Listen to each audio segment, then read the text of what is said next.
sir. It will detect the smoke. As if the smoke will go there, it will detect. Yeah, it will detect the smoke, and it will make you know that the fire has been blown up from anywhere, and you have to put up the fire. And it is the emergency. In the emergency situation, it will tell you, and it can be very low cost, and it is very effective for you. Just 1 second. Yeah, let it be. So buzzer it will be. Yeah. Yeah. So it will alert you, and it is very modified version of the fire alarm. As the fire will start blowing from a small scale to the large scale, and then it will go and sense the fire alarm will sense the fire.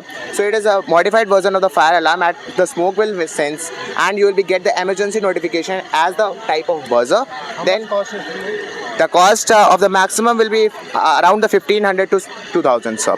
And it is for the house purpose also, and public places for also, like schools, hospitals, and etc.